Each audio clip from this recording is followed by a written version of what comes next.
What is up, guys? I'm here in downtown Austin and come back with you for another video.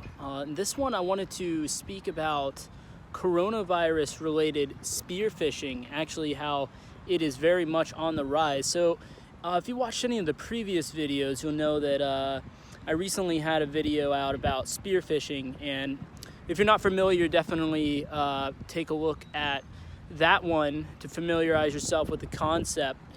But basically what it is a targeted attack, social engineering attack, a highly targeted social engineering attack, in fact. And now this just goes to show you how the attackers, they're always looking for the easiest way and the most efficient way to entice the victim to fall for their attacks, basically. Now, news recently came out, I believe it was from Barracuda, that said that coronavirus related spear phishing attacks are up 667% since March 2020. Now, obviously, the coronavirus has been like a huge point in the news lately, within the last several months, as you're all aware.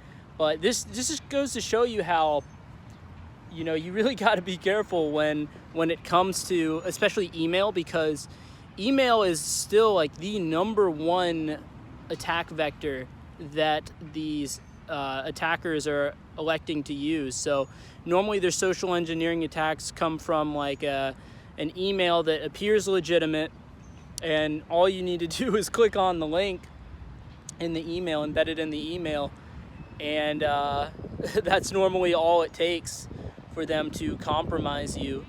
So especially if you're working for a company, here's an example, I suppose, of how they can really make this in an elaborate way to seem very convincing.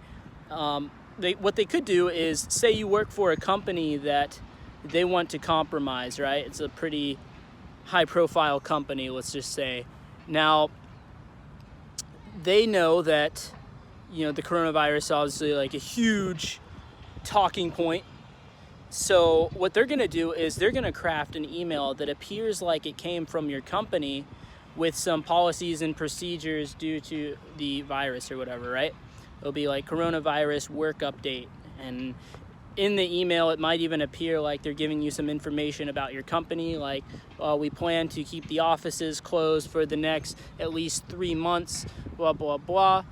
To see a detailed schedule on the timelines, click the link below, and then you click on the link because you're like, okay, I want to see what the schedule, what the itinerary kind of looks like with my company, blah blah blah, and you click on it, and then that's where you get compromised, because these attacks could be very convincing. They can use the same sort of layout that your company uses, like the same like design, like have the company logo on there, and have like very convincing business kind of language. But yeah, you really got to be careful. And honestly, the reason that these attacks are so prevalent is because they're so effective. It's really difficult to discern a lot of times. That's why, like, especially what a lot of companies do, right, is anytime an email comes externally, it'll have the little tag in there that says external. So if pretty much keep a lookout for that on like Outlook or whatever your company's using for the email, because and if you're a home user, you might be targeted too, potentially. But usually these spear phishing attacks are on employees of certain companies, because normally the attacker has a very clear goal who they're trying to compromise and why. But definitely regardless, keep a lookout for this, especially anytime there's a really hot topic. Attackers, they're always moving forward, right? They never rest. So make sure that you guys are there, and hopefully this helped bring some awareness. I plan on making a lot more videos kind of like this, where I'm talking about like the trends that I'm seeing in security, because I keep up with like security news and stuff like that. And I think, let me know if you think it'll be beneficial. I definitely think it'll be beneficial to create some content for you guys, just sort of talking about the latest attacks, the hot sort of things to look out for in this space as well, maybe at least once a week. providing a little bit of insight on that. But yeah, I hope you guys enjoyed the video. I will see you in the next one.